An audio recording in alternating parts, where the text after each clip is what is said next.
야, 서재호. 잘 지냈어? 응, 나는 잘 지냈어. 너는 잘 지냈어? 그럼 잘 지냈지. 무슨 일 있었어? 정연아, 오랜만에 만나서 이런 말 하기 진짜 미안한데, 혹시 괜찮으면 돈 좀 빌려줄 수 있을까? 얼마나?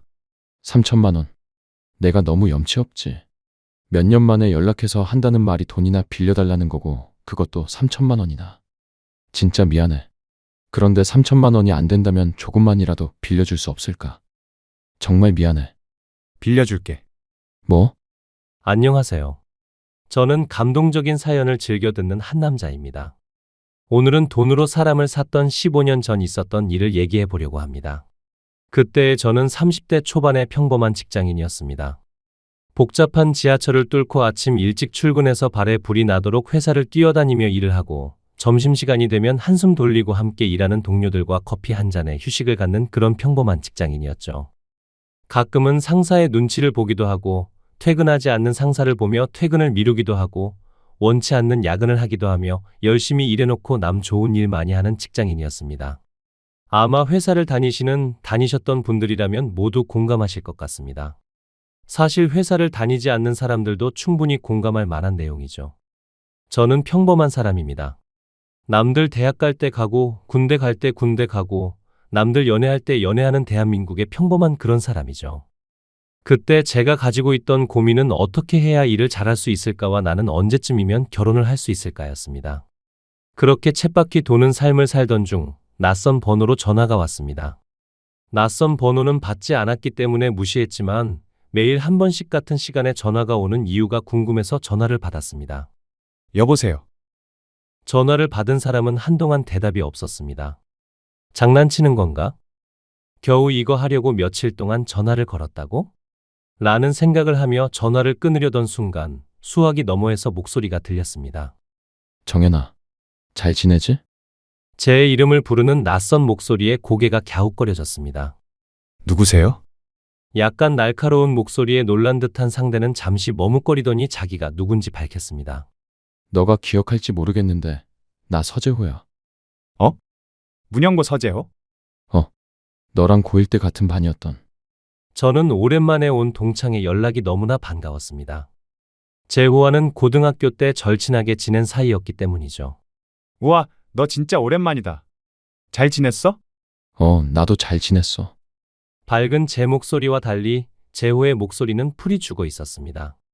재호의 목소리를 듣자마자 아차 싶었습니다. 10년 넘게 단 한 번도 연락한 적 없던 저에게 재호가 연락한 이유는 분명 심상치 않은 것이었을 테니까요. 저는 조심스럽게 재호가 오늘 왜 연락했는지 기다렸습니다. 저 얼굴 한번 볼 수 있을까? 한번 보자는 말이 그렇게 무거운 말이 될 수 있다는 것을 그때는 몰랐습니다. 재호가 어떤 일로 보자고 하는지 듣지는 못했어도 어느 정도 예상은 가능했습니다. 이런 경험은 처음이었지만 통문으로 들은 것으로 알고 있었거든요. 오랫동안 본 적 없던 사람에게 갑작스럽게 연락이 왔다면 그건 분명 돈 문제일 테니까요. 솔직히 이런 연락은 피하는 게 상책이라고 알고 있었기 때문에 거절하고 싶었습니다. 그런데 누구보다 가까이 지냈던 재호를 거절할 수 없었습니다. 그렇게 친하게 지내놓고 10년 동안 없는 사람처럼 잊고 지냈다는 죄책감이 심어지기도 했고 말이죠. 그래, 오랜만에 얼굴도 볼 겸 만나자. 어디서 볼까? 저는 재호와 약속을 잡았고 약속 날짜에 맞춰 만나기로 한 장소로 향했습니다. 문을 열고 들어간 순간 재호를 찾을 수 있었습니다. 비록 문을 등지고 있었지만 뒷모습만으로도 알 수 있었거든요. 제가 기억하던 모습과 똑같은 뒷모습에 반가운 마음을 안고 다가갔습니다. 야, 서재호. 잘 지냈어? 응, 나는 잘 지냈어. 너는 잘 지냈어? 그런데 너 되게 일찍 왔다. 나도 약속 시간보다 일찍 왔는데 너는 더 일찍 왔네. 오래 기다렸어? 나는 일찍 다니는 게 마음이 편해서. 넌 예나 지금이나 똑같다. 약속 시간 안 지키는 애들 진짜 싫어했잖아. 그래서 너도 약속 시간은 칼같이 지켰고 어릴 때는 1시간 일찍 오고 그러지 않았어? 설마 오늘도 1시간 일찍 온 건 아니지? 그때는 사춘기라서 너무 예민했던 거고, 요즘엔 1시간이나 일찍 오지는 않아. 그럼 나 오늘 10분 일찍 왔는데? 한 40분? 야, 1시간이나 40분이나. 우와, 너는 진짜 애가 변하지 않는구나. 제가 기억하는 재호의 모습은 이랬습니다. 성실하고 규칙적이고 남에게 피해를 주기 싫어하는 친구였죠. 재호에게 물었습니다. 그나저나 우리 이렇게 만난 게 몇 년 만이야? 20살 되고 나서는 연락했던 것 같은데 내가 20살 되자마자 군대를 갔으니까 그때부터 연락이 뜸해졌던 것 같아. 그랬던 것 같다. 제가 그동안 살아왔던 이야기를 쭉 했으니 이번에는 재호의 이야기를 들을 차례였습니다. 재호는 군 전역 후 하루도 쉬어본 적 없이 일을 했다고 했습니다. 제 기억 속에 재호는 소년 가장과 다름없었기 때문에 고등학생 때도 일을 했던 친구였죠. 그때도 성실했으니 성인이 되고 나서는 얼마나 성실했을지 안 봐도 알았습니다. 그런데 계속 일만 했다는 말이 마음에 걸렸어요. 너 공부하고 싶어 했잖아. 하고 싶던 공부는 했어? 그냥 하고 싶었다는 거지. 할 수 있을 거라고 생각은 못했어. 그랬구나. 편찮은 할머니와 심각한 알코올 중독의 아버지 밑에서 자랐으니 재호는 결핍이 많은 아이로 자랄 수밖에 없었습니다. 제가 해줄 말은 그랬구나 밖에 없었죠. 재호는 제 마음을 읽었는지 계속해서 말을 이어갔습니다. 괜찮아. 공부하고 싶다는 것도 고등학생 때까지였고, 애초에 군대는 말뚝박을 생각하고 간 거였어. 그런데 왜 말뚝 안 박았냐? 너라면 군 생활도 잘했을 것 같은데. 군대에서 허리를 다쳤어. 허리는 어때? 지금은 좀 괜찮아? 생활에 큰 문제는 없어. 서로 그동안 지내온 이야기를 다 하고 나니 어색한 정적이 감돌았습니다. 이제 슬슬 이야기를 꺼낼 때라고 생각했을 때 재호가 저를 만나고자 한 이유를 말했습니다. 정연아, 오랜만에 만나서 이런 말 하기 진짜 미안한데, 혹시 괜찮으면 돈 좀 빌려줄 수 있을까? 얼마나? 3천만 원. 고개를 푹 숙인 채 작은 목소리로 내뱉은 3천만 원이라는 액수에 저는 적잖이 놀랐습니다. 예상은 했지만 더 놀랐죠. 지금 3천만 원도 적은 돈이 아닌데 10년 전 3천만 원의 가치는 지금보다 훨씬 높았습니다. 게다가 당시 30대 초반이었던 제 나이를 생각하면 상상도 못할 정도로 큰 돈이었죠. 재호가 이 사실을 모를 리가 없었습니다.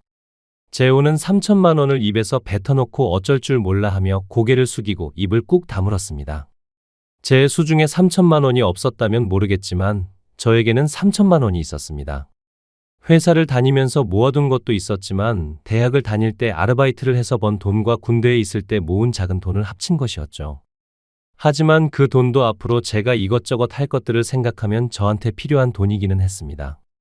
3천만 원을 들은 후로 많은 생각이 스쳐 지나갔습니다. 나에게 돈이 있는지, 이 돈을 어디다 쓸 예정인지, 이 돈을 모으는데 얼마나 고생했는지, 이 돈을 빌려준다면 돌려받을 수 있을지, 재호를 믿고 큰 돈을 맡겨도 되는 건지, 혹시 재호가 돈을 들고 도망가는 것은 아닌지. 그렇게 고민하는데 재호가 또 한 번 운을 뗐습니다. 내가 너무 염치 없지. 몇 년 만에 연락해서 한다는 말이 돈이나 빌려달라는 거고, 그것도 3천만 원이나. 진짜 미안해. 재호는 침묵의 의미를 거절로 이해한 듯 했습니다. 그런데 재호는 거절의 의미라고 생각했으면서도 또다시 비슷한 말을 했어요. 그런데 3천만 원이 안 된다면 조금만이라도 빌려줄 수 없을까? 정말 미안해. 재호의 얼굴은 금방이라도 울 것처럼 보였습니다. 30이 넘은 남자가 터져 나오는 눈물을 참는 모습이 얼마나 애처로운지 보셨나요? 저는 재호에게 말했습니다. 빌려줄게. 뭐? 내가 빌려준다고. 3천만 원이라고 했지? 오늘은 못 보내주고 내일 보내줄게. 회사 점심시간에 잠깐짬 내서 은행 가면 보낼 수 있을 거야. 재호는 깜짝 놀라면서 얼떨떨함과 놀람이 섞인 표정을 하며 저에게 물었습니다. 3천만 원을 전부? 그렇게까지는 안 해도 돼. 나도 말해놓고 너무 염치가 없어서 부끄러웠어. 그건 그냥 헛소리라고 생각해줘. 나는 정말 조금이라도 괜찮아. 여러 사람한테 빌리면 힘들잖아. 내가 빌려줄게. 재호는 결국 울음을 터뜨렸습니다. 주변에 시선이 쏠리는 것도 신경 쓰지 못한 채 우는 재호를 보니 마음이 짠해지더군요. 저는 재호가 울음을 그칠 때까지 기다려 주었습니다. 눈물을 그친 재호가 이내 말을 꺼냈습니다. 정말 고맙다, 정연아. 내가 염치도 없이 이런 부탁을 했는데 정말 고마워. 그러고는 3천만 원을 가지고 앞으로 무엇을 할 것인지에 대한 계획을 전부 설명하기 시작했습니다. 3천만 원은 사업을 하면서 생긴 빚을 갚고 다시 사업을 시작하는 내 초기 자금으로 쓸 거야.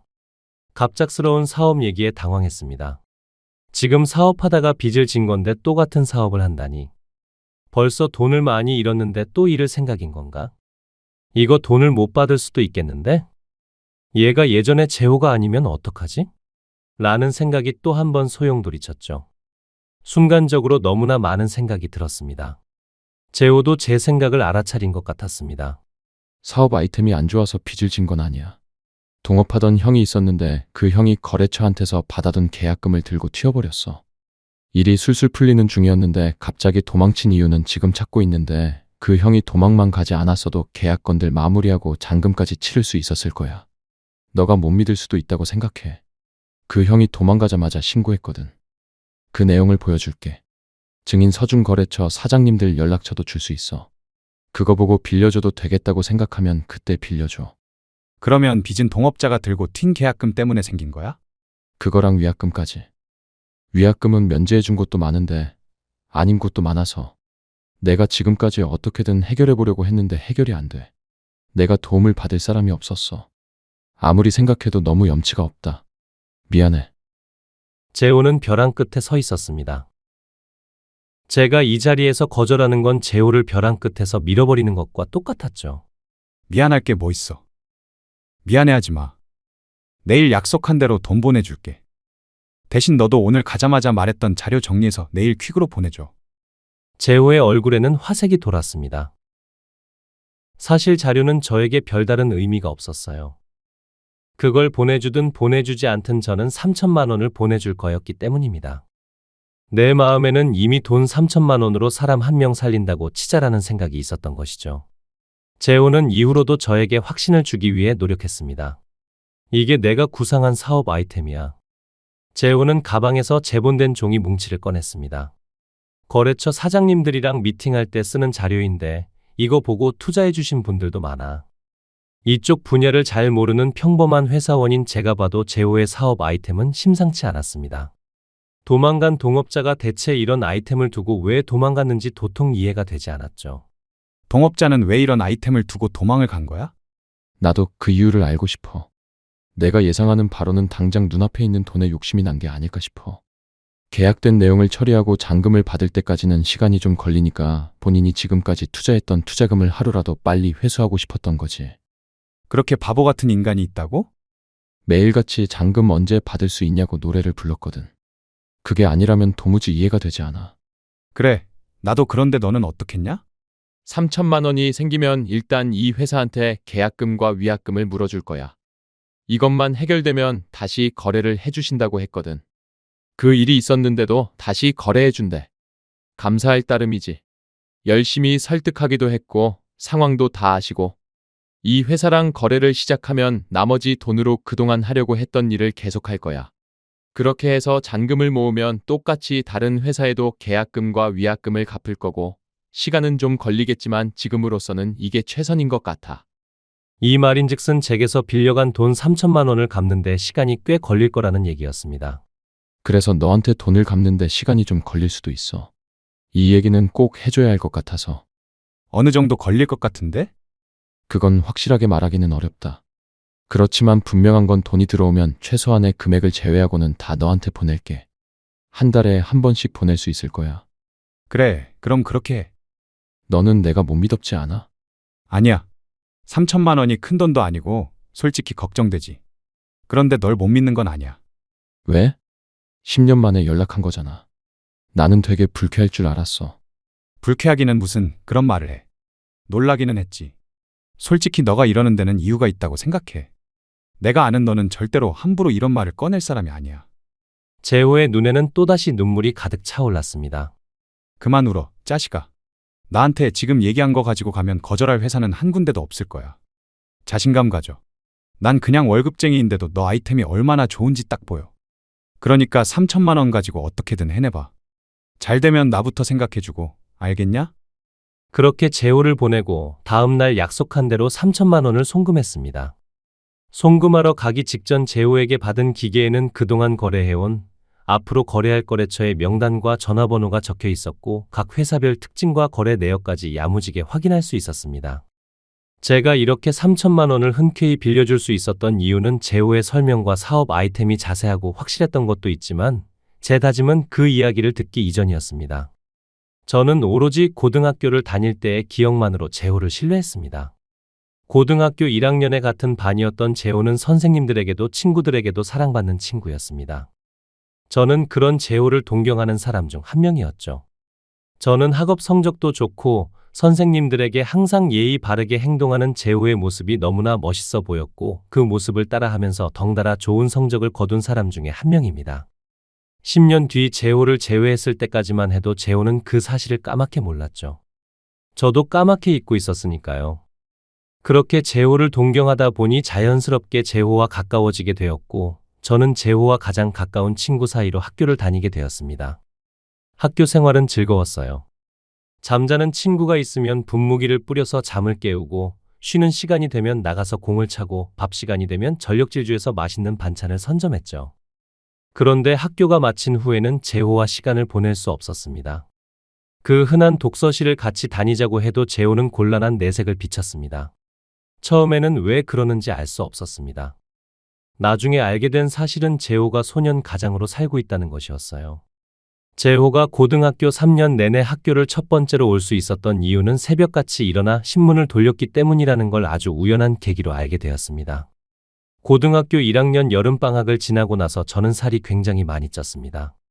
부모님이 이제 슬슬 살을 빼야 하지 않겠냐고 말씀하셨지만 내가 뺄 살이 어딨냐면서 그 말을 무시하다가 2학기가 시작되고 교복이 맞지 않았을 때 현실을 직시하게 되었습니다.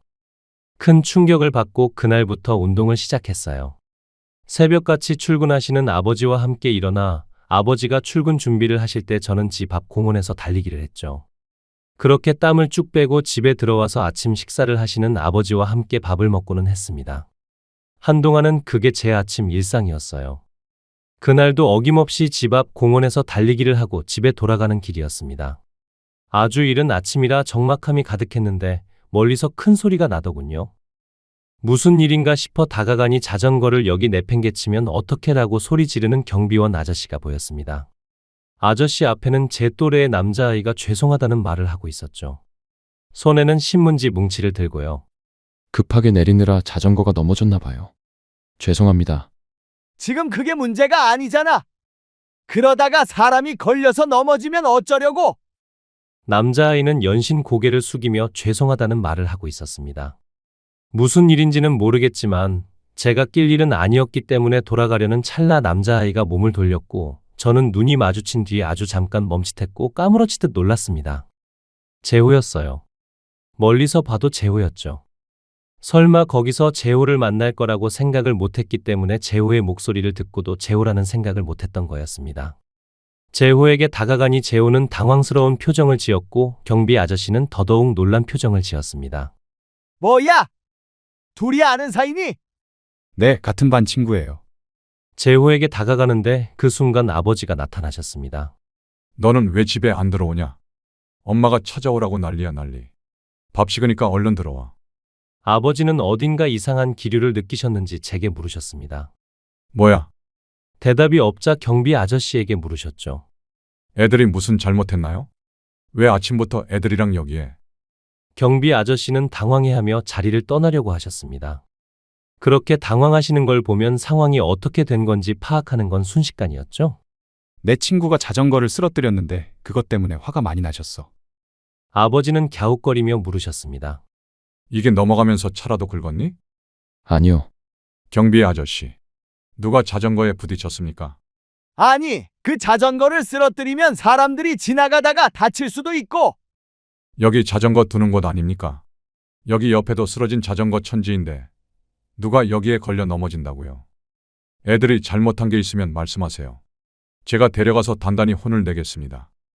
경비 아저씨는 별다른 말을 하지 못하고 자리를 떠났고 아버지는 저와 재호에게 경비 아저씨가 오늘 무슨 기분 나쁜 일이 있으셨나 보다. 재호라고 했지. 우리 정연이 친구라고? 밥은 먹었니? 아버지는 인사를 마침과 동시에 재호의 손에 들린 신문 뭉치를 보셨습니다. 많이 늦었겠구나. 네, 아저씨. 그럼 얼른 가야지. 다음에 정연이랑 놀러와라 맛있는 거 해줄게. 우리 정연이랑 잘 지내줘서 고맙다. 도와주셔서 감사합니다. 다음에 정연이랑 같이 찾아뵐게요. 정연아, 학교에서 보자. 그렇게 인사한 뒤 자리를 떴습니다. 아버지와의 아침 식사는 어딘가 얹힌 듯 불편했습니다. 아버지는 묵묵히 식사를 하시다 말씀하셨어요. 괜히 모르는 척하지도 말고 눈치 보지도 마.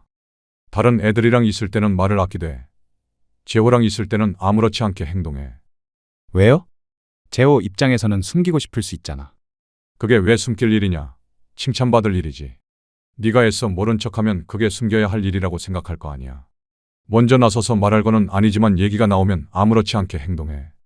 어떻게 해야 할지는 너도 알지. 완전히 이해하기는 어려웠지만 아버지의 조언을 명심하고 학교로 향했습니다. 재호는 그날도 여전히 정돈된 모습으로 교실을 지키고 있었습니다. 재호를 보는 게 약간 어려웠고 재호도 저를 마주하는 게 조금 껄끄러워 보였어요. 그때 아버지가 아무렇지 않게 행동해라고 말씀하신 게 기억났습니다. 그래서 목을 가다듬고 재호에게 인사했습니다. 야, 서재호. 일찍 왔다. 재호는 평소와 다름없는 제 행동에 조금 놀란 듯 했습니다. 한번 그렇게 행동하니까 이른 아침 재호를 만난 건 아무렇지 않은 일이 되었습니다. 그렇게 꽤 시간이 흘렀습니다. 재호는 자연스럽게 자신의 이야기를 하게 되었어요. 오늘도 일찍 왔네. 오늘은 우유 배달하고 와서 더 일찍 왔어. 신문 배달은 이제 안 해. 우유 배달이 돈을 더 줘. 그런 이야기를 아무렇지 않게 나눌 수 있는 정도가 되었죠. 돈이 더 필요해. 할머니가 요즘 따라 병원을 자주 가시네. 그럼 일이 더 일찍 끝나는 거잖아. 그러면 우리 집 와서 같이 아침 먹자. 너 요즘도 일찍 일어나? 응. 습관이 돼서.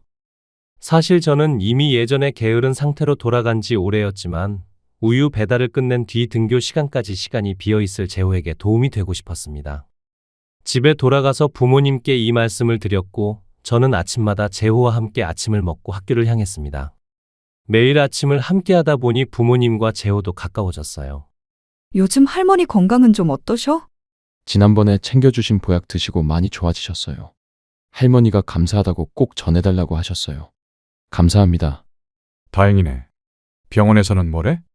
당분간은 병원 안 와도 되겠다고 해서 집에서 쉬세요. 그러면 일을 좀 더 쉬엄쉬엄 해도 되지 않을까? 밤에 하는 일을 조금 줄인다든지. 할머니께서 이제 일을 못 하세요. 할머니는 자기가 일할 테니까 일을 좀 줄이라고 하시는데 그건 제가 마음이 불편해서요. 부모님은 재호를 늘 안쓰러워하셨습니다. 하지만 직접적으로 도움을 주지는 못하셨어요. 어린 재호의 자존심을 해칠 수 있는 행동이었으니까요. 특히 재호는 제 친구였기 때문에 더욱 그랬습니다. 제 부모님이 재호에게 도움을 줌으로 인해서 재호가 저를 어려워할까봐 걱정하셨던 것이죠. 그럼 오늘 학교 마치고 잠깐 시간 있지? 와서 반찬 좀 가져가. 아줌마가 양 조절을 잘 못해서 반찬들 양이 너무 많네. 장조림 입에 맞니? 그거 더 챙겨줄게. 꼭 가지고 가야 한다. 네, 감사합니다. 어머니가 양 조절을 못한다는 건 물론 거짓말이었습니다. 저는 재호가 항상 존경스러웠습니다. 알코올 중독으로 오랫동안 폐인으로 산 아버지, 한 번도 본 적 없는 어머니, 자신에게 애정을 가지고 키워준 사람은 할머니가 유일한 상황에서 구김없이 멋진 고등학생이 되었으니까요. 그런 재호와 지내면서 많은 것을 배웠습니다. 그렇게 고등학교 3년이 지났고 성인이 되어 저는 서울로 대학을 왔습니다. 재호는 오랫동안 준비한 수능을 치지 못했어요. 하필 수능 당일 할머니가 갑작스레 쓰러져 수술에 들어가야 했기 때문이죠. 재호와 다른 학교에서 시험을 치렀던 저는 재호의 소식을 뒤늦게 알았습니다. 그렇게 재호는 20살에 원하던 대학을 가지 못했고 저에게는 재수를 해서 대학을 가겠다는 말을 남겼습니다. 대학에 가고 나서는 재호와 연락을 계속해서 주고받았어요. 재호가 서울에 올라오는 건 현실적으로 어려우니 제가 본가에 내려갈 때마다 재호를 만났죠. 만날 때 재호의 표정은 밝았기 때문에 저는 재호가 잘 지내는 줄로만 알았습니다. 그런데 21살이 되던 해 재호는 군대에 입대했습니다. 그렇게 저희는 점점 멀어져 갔어요. 시간이 지날수록 고등학교 3년간의 시간이 흐릿해졌습니다. 처음에 재호의 소식을 듣고자 노력을 했지만 나중에는 그마저도 하지 않았습니다. 그냥 고등학생 때 친했던 친구로만 기억했으니까요. 사실 앞서 적은 내용도 재호를 다시 만난 후 기억을 더듬다 생각난 것들이 대부분이었습니다. 10년이면 강산도 변한다는데 재호를 만나니 알겠더라고요. 재호가 돈을 빌려달라고 했을 때 이 기억들이 되살아났고 저는 그때의 기억으로 재호에게 돈을 빌려준 것이었습니다. 비록 그동안 연락 한 번 없이 살았는지 죽었는지 안부조차 묻지 않는 사이였지만 제 기억 속 재호는 제가 빌려준 3천만 원을 결코 허비할 친구가 아니었습니다. 제 예상은 적중했습니다. 정확히 제가 돈을 빌려준 지 한 달째 되는 날부터 한 달에 한 번씩 돈이 들어왔습니다. 적으면 10만 원 또는 20만 원, 많으면 100만 원 가까이. 그럴 때마다 재호는 제 메일로 돈을 어디에 썼는지, 어떻게 이 돈을 벌었는지, 상환해야 하는 돈은 얼마나 남았는지 자세히 적어 보내주었습니다. 제가 제 상사에게 브리핑하는 것과 비슷하더라고요. 처음에는 그런 메일이 부담스러워서 재호에게 굳이 이런 메일을 적어서 보내지 않아도 괜찮다고 말했습니다. 그런데 재호는 그건 절대 안 된다며 메일을 계속해서 보내왔고 저는 재호의 마음이 불편하지 않도록 아무 말하지 않았습니다. 답장도 하지 않았어요. 제가 답장을 하면 독촉하는 것처럼 보일까 걱정이 됐기 때문이었죠. 물론 매달 돈이 들어온 건 아니었습니다. 어떻게 한순간에 수입이 안정되겠어요. 재호도 먹고 살아야 하니 최소한의 생활비를 제외하고 보면 보낼 돈이 없었을 수 있습니다. 재호가 얼마나 허리띠를 졸라 매고 지낼지 알고 있었기 때문에 돈이 들어오지 않는 것조차 신경 쓰지 않았습니다. 혹시 무슨 일이 있는 건 아닐까 걱정은 됐죠. 그런 걱정은 재호가 보낸 메일로 해결할 수 있었습니다. 재호는 왜 돈을 못 보냈는지, 무슨 일이 있는지, 이 문제를 어떻게 해결할 수 있는지 앞으로의 계획을 정리해서 보냈고 저는 그 메일들로 재호의 안부를 알 수 있었습니다. 가끔은 메일에 재호의 개인적인 일상과 감정이 담겨 있기도 했어요. 저는 돈에 관한 내용은 주의 깊게 보지 않았지만 추신이라고 적힌 내용에는 항상 관심을 두었습니다. 어느 때는 기분이 좋아 보이는 내용이 있었습니다. 오늘 드디어 새로운 거래처랑 계약을 했어. 전에 만났던 사장님이 연결해 주신 곳인데 지금까지 계약했던 곳보다 규모가 커서 기대가 커. 이런 식으로 큰 거래처를 늘리면 작은 곳은 정리하고 주요 거래처에만 집중할 수 있을 거야. 그러면 선택과 집중이 가능해져서 좀 더 효율적으로 일할 수 있을 거야. 들떠서 메일이 길어졌네. 다음 달에도 메일 할게. 좋은 하루 보내. 하지만 늘 좋은 일만 있을 수는 없죠. 추신, 전에 말했던 큰 거래처랑 일을 못하게 됐어. 위약금을 물어줄 테니 계약을 파기하자고 하더라고. 이유를 물어봐도 답을 주지 않고 답답한 오늘이야. 그래도 요즘 내가 운영하는 회사가 아름아름 이름을 알려서 참 기뻐. 지금은 이렇게 착잡한 마음이지만 조금씩 노력하다 보면 이것보다 더 좋은 일을 만날 수 있을 거라 생각해. 너한테는 항상 좋은 일만 있기를 바래. 다음 달에도 메일 할게. 좋은 하루 보내. 재호를 10년 만에 재회한 날 돈 얘기, 사업 얘기 외에 사적인 이야기를 많이 나눌 수 없었던 것이 아쉬웠는데 이 메일을 보며 재호의 사적인 이야기도 알 수 있게 됐습니다. 재호는 결혼을 했더라고요. 추신, 나한테는 아내가 있어. 군대 전역하고 몇 년 있다 결혼했는데 그때는 나도 매달 받는 월급이 있었던지라 책임질 수 있을 거라고 생각했어. 내가 사업을 한다고 했을 때 믿어주고 지지해준 사람인데 나 때문에 고생만 하는 것 같아. 그래서 늘 미안한 마음에 힘드네. 아내 이야기가 나오는 메일에는 온통 미안함이 가득했습니다. 추신, 아내는 미안할 정도로 착한 사람이야. 조금이라도 잘 살아보겠다고 하루 종일 일을 하는데 매일 밤 다리가 퉁퉁 붓는 걸 보면 내가 참 나쁜 놈이지 싶어. 재호의 메일은 점점 짧아졌습니다. 그리고 나중에는 추신이 오지 않았죠. 다만 매달 돈이 들어온다는 사실은 변하지 않았습니다. 그렇게 5년째가 되던 해 몇 년 만에 재호의 메일에 추신이 담겨왔습니다. 추신, 몇 년간 눈코 뜰 새 없이 바빠서 그동안 별다른 말을 덧붙이지 못했어. 미안해. 일이 어느 정도 안정된 후에 연락하고 싶었어. 정말 폭풍이 휘몰아치는 시간들이었거든. 다행히 일이 마무리 단계야. 너한테 메일을 보낼 날도 얼마 남지 않은 것 같아. 다시 메일할게. 좋은 하루 보내. 참 기분 좋은 연락이었습니다. 그 후로도 매달 돈이 입금됐고 어느 날 확인한 메일 속 빚은 겨우 20만 원이었습니다. 5년 만의 일이었죠. 한 달째가 되던 날 재호에게서 20만 원이 입금됐고 저는 기쁜 마음으로 재호에게 전화를 걸었습니다. 여보세요. 정연아. 내가 먼저 연락하려고 했는데. 아니야, 반가운 사람이 먼저 연락하는 거지. 벌써 5년이나 지났다. 잘 지낸 거지? 덕분에 잘 지냈지. 얼굴 보고 얘기하고 싶은 게 있는데 시간 좀 내줄래? 저는 매우 기쁜 마음으로 재호를 만나러 갔습니다. 여전히 재호의 뒷모습은 듬직했고 여전히 일찍 나와서 저를 기다리고 있었습니다. 서재호, 친구의 이름을 부르며 재호 앞에 나타났는데 재호의 뒷모습은 여전했지만 앞모습은 아니었습니다. 깔끔한 정장 차림에 깔끔하게 넘긴 헤어스타일까지. 야, 너 얼굴 많이 좋아졌다. 너도 참 한결같다. 약속 시간에 미리 나오는 것도, 무슨 일이 있어도 아무 일 없었던 것처럼 대해주는 것도. 너 신문 배달하는 거 알았을 때처럼? 그때가 기억나? 야, 당연하지. 10년이 넘은 얘기잖아. 성인이 되고 나서는 서로 생사도 몰랐고, 나랑 있었던 일은 당연히 잊어버렸을 줄 알았어. 사람이 정이 있지. 저희는 술 한 잔을 기울이며 대화를 이어갔습니다. 말을 먼저 꺼낸 건 저였어요. 솔직히 너한테 연락 왔을 때 누군가 했다. 10년이라는 세월이 짧은 세월이 아니더라, 그렇지. 그동안 군대도 다녀왔고, 나는 결혼도 했고, 사업도 하고 쫄딱 망하기도 하고. 나는 대학도 졸업하고, 군대도 다녀오고, 회사 다니면서 승진도 했지.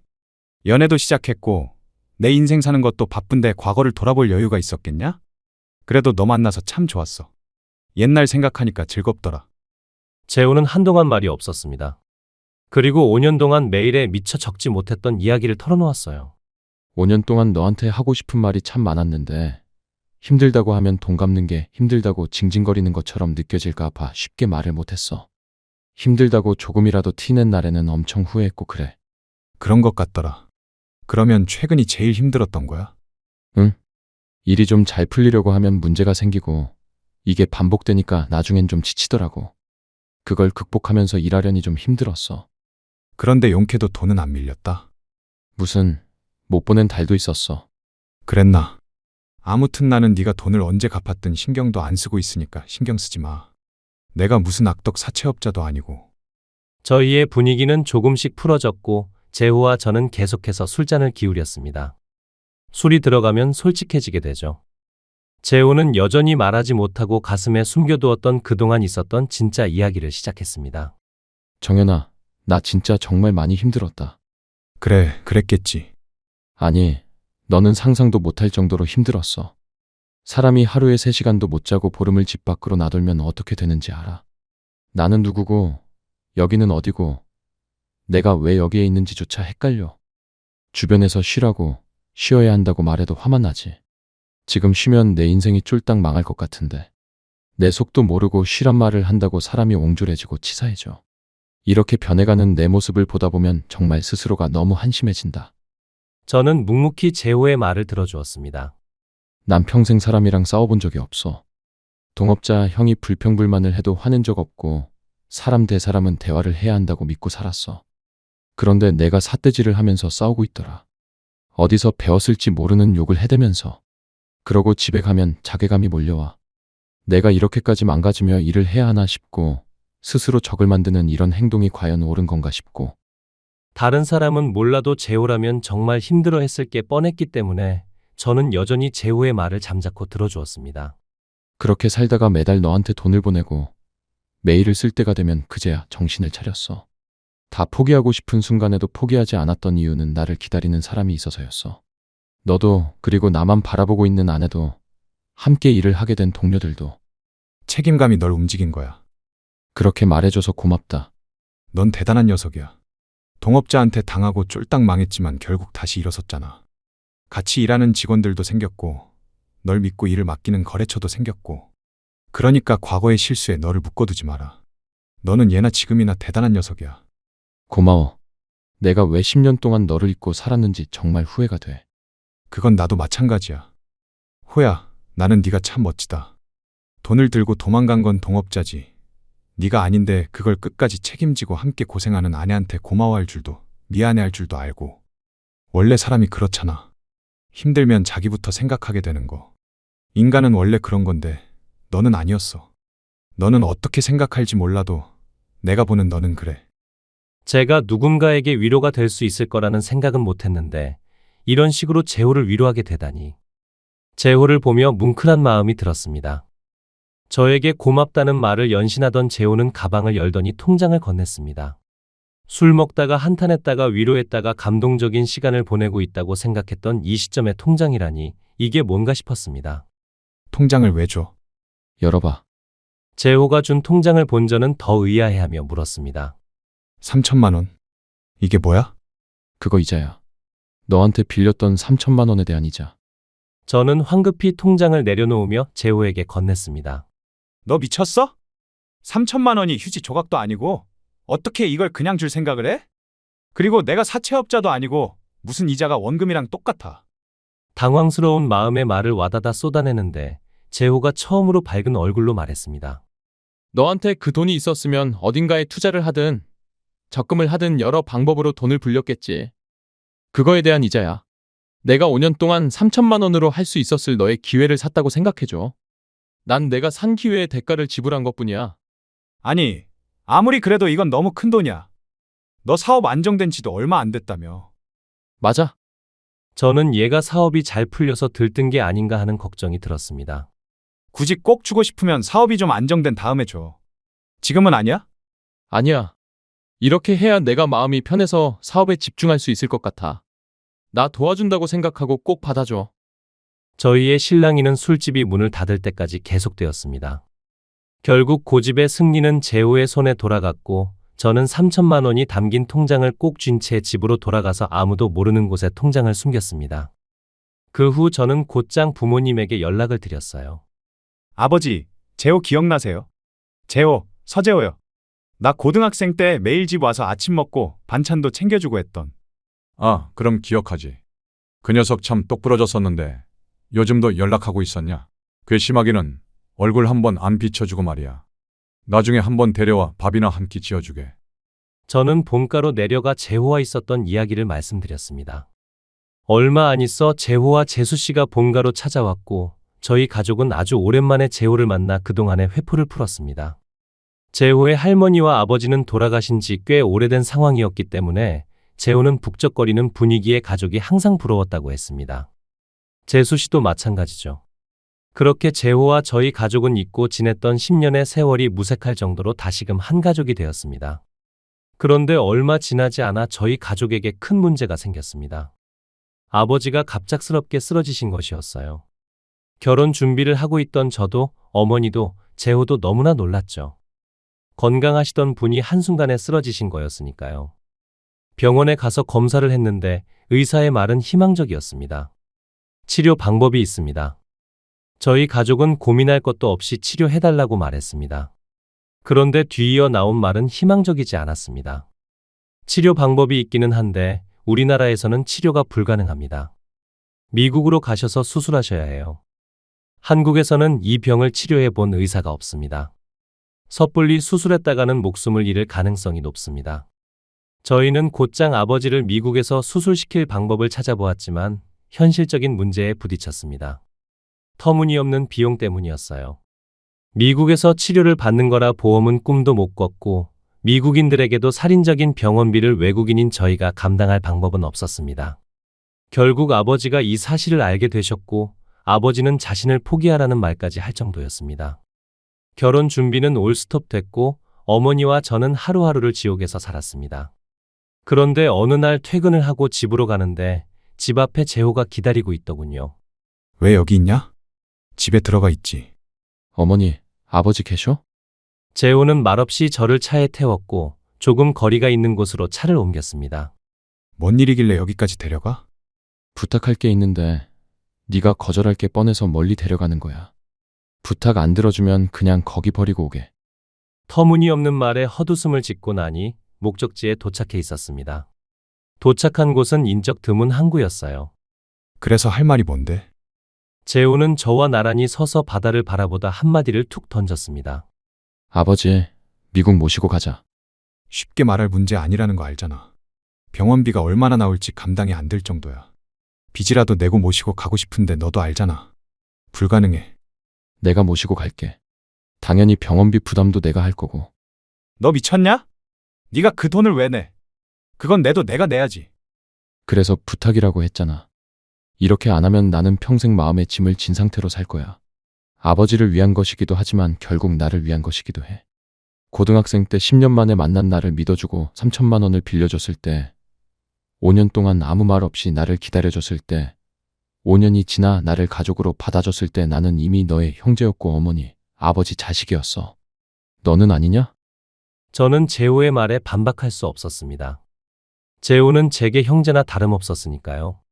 그날 저는 펑펑 울었고 이후에 정말 재호는 아버지를 모시고 미국으로 향했고 그곳에서 발생하는 모든 비용을 부담했습니다.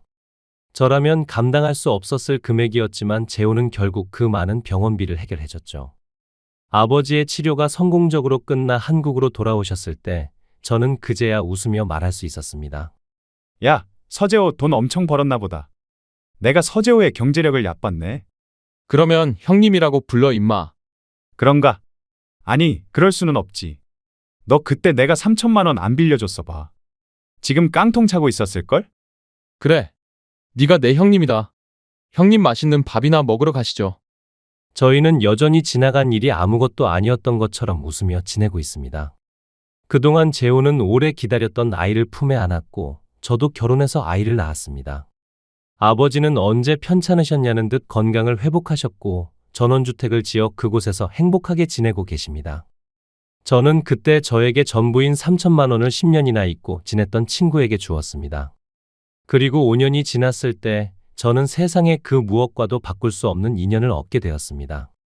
해외로 도주했다 잡힌 동업자처럼 사람을 속이고 자신의 이득을 취하는 사람도 있지만 의리와 은혜를 알고 도리를 지키는 사람이 있다는 걸 사람에 치여 힘들어하는 분들이 다시 한번 기억하실 수 있다면 참 행복할 것 같습니다. 지금까지 제 사연을 들어주셔서 감사합니다.